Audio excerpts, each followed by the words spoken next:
Right guys, on to another video. The second part of our trip to the Bristol Channel today. We've done low water at Lady Bay. I don't know if you've seen the video.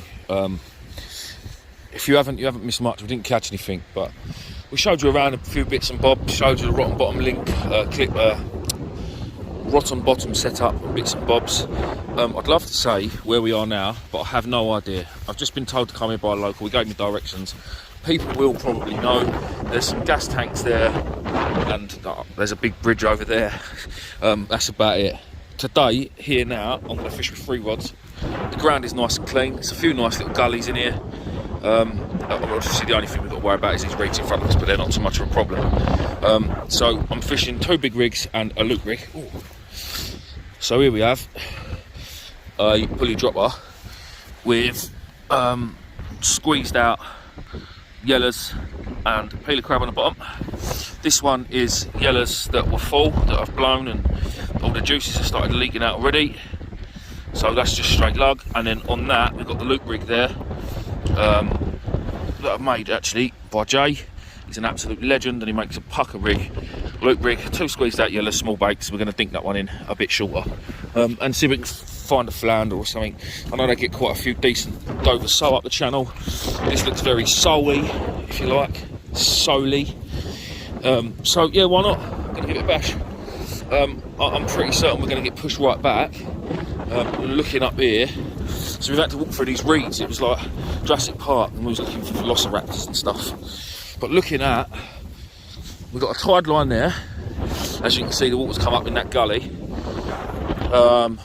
It's all about reading the water, guys. It's all about reading the water.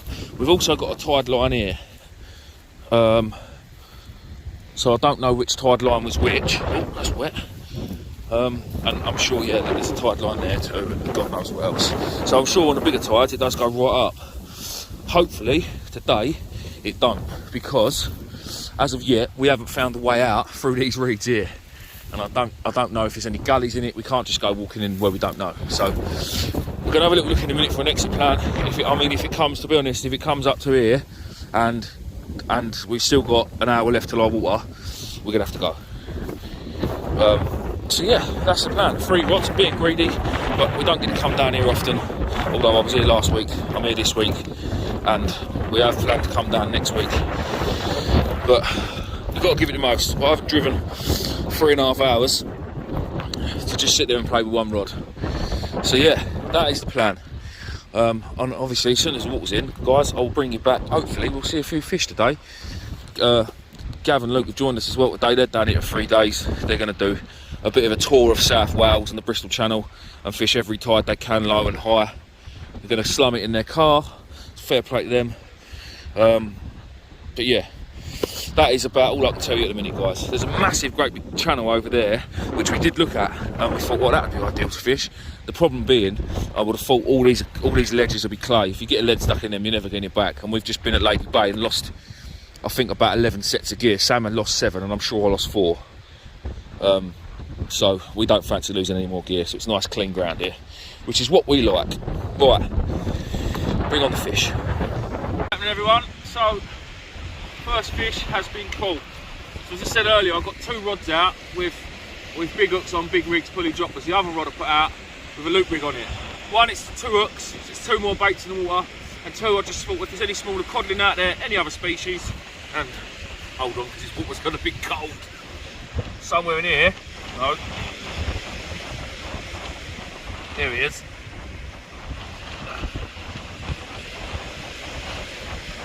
A nice little flounder. It's probably the biggest one I've had in a couple of years, because the ones at the Medway have all got small. But it saved the blank. I'd rather catch a flounder over a whiting any day of the week, so I'll take that. And it is the first flounder in the winter year. So yeah, it ain't a bad little fish. You give a nice little couple more taps. Obviously it came in absolutely covered in mud, but we're oh, there's a cod. That is a cod. That is a cod. Hold on. What? Middle. Stay with us. Big trap. Look at that. Big trap here. Oh, it's not. Fucking weak. Oh. Stay there just in case.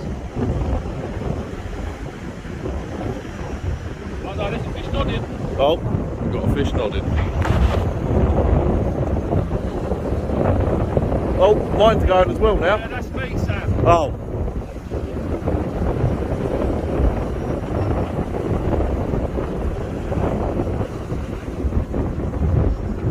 Yeah, that's me. He's going to put the white west this.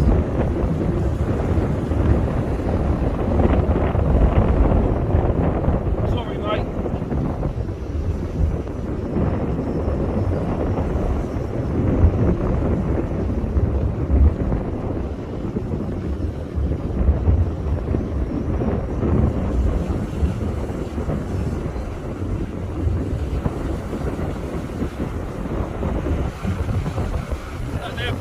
Is it?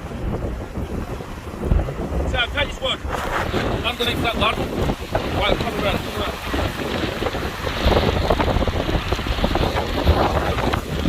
Oh!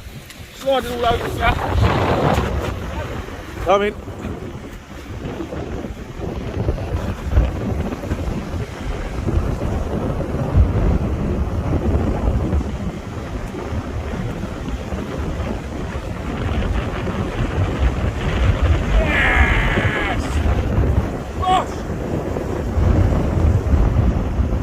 Lovely. Get in!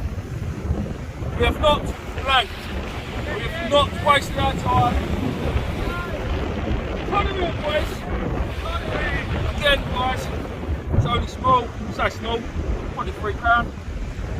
But we should take that. Sammy's itching to go, so I'm going to say in a bit. Sorry about that, guys. That was absolutely manic then for a minute. Sam wanted to sort his rods out. So yes, here we have a lovely little a lovely little Bristol Channel codling. He is absolutely full of shrimp. I can feel him. He's brimming with shrimp. And I reckon he's up under them gullies that you saw it when I showed you earlier at low water. He's up them gullies, and all round these weeds and things will be absolutely brimming with shrimp. And that's what he's up here feeding on. But this one's not coming home with me. I think Sam wants a cod to take home. So it's plenty sizable. It's not massive, but it is a fish, and he will do. He will feed Sam and Mrs. Sam just nicely. Hopefully, guys, we'll have some more, and we will bring you. Oh, has Sam got one? Has he got a fish? Got a fish, Sam? No, Sam hasn't got a fish. So yeah, hopefully we'll see some more. We got about, I don't know, 45 minutes to low water. And then we'll fish it down for half hour before we make a long drive home. But hopefully we'll see another one before we go. And hopefully it's me. Stuff him. Love you, Sam. In a bit, guys. Just a quick one, guys. Right, so if you're squeamish and you don't like blood and guts and stuff, look away now. Sam's going to take that cod home and have it for dinner. And I've just gutted it. I wanted to see what was in his belly. Now, for a little cod like that, his belly's monstrous. We see what's poking out the top there. Let's just squeeze that out. Look at all them, look. Oh my God. Now I knew he had a lot of shrimp in him, but Jesus. Look at that lot. That is unbelievable. That is a lot of shrimp. How does he get that many in him? How does he find that many? I mean, that's an handful. Like, that is a handful of shrimp. Jesus. Right, well, that was all I wanted to show you. I might band some of these up and get them out there myself. In a bit. Well, guys, that is us. That beautiful sunset. Yeah. Again, we've travelled, I don't know, 400 mile round trip for one codling. A lot of people would say I'm absolutely mad, but I've just got this thing for cod.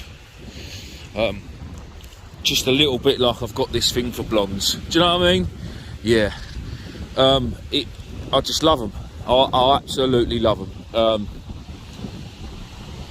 And this is probably one of the only places where you've got a good 80% chance of getting one that's not relatively too far from ISS. I know that over there is Wales, and I live in the southeast of England, so I've literally travelled to the other side of the country just to get a codling.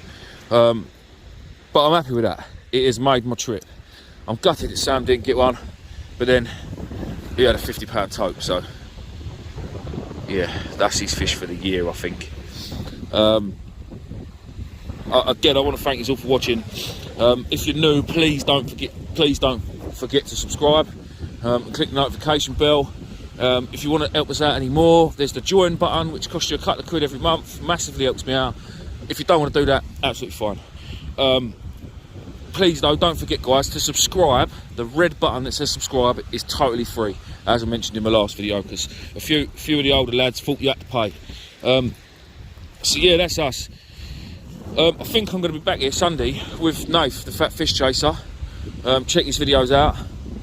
Hoping we can get down here. It's a 15-metre tide at the weekend, which is monstrous. Today's only 11.5. So tide one will be absolutely epic.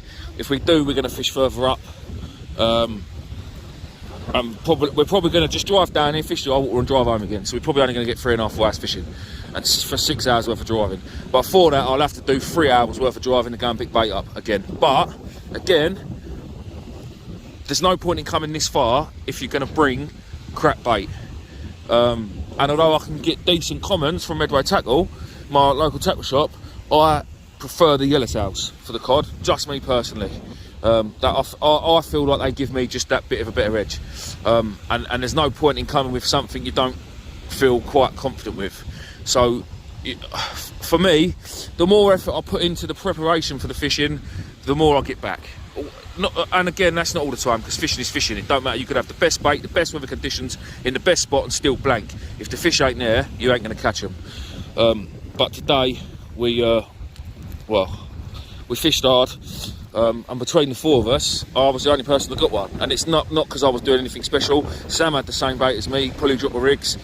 Luke and Gav, again, they had some yellows off me. They had commons as well when they was using squid, and I was using a whole variety of baits. It just so happens I was in the right place at the right time.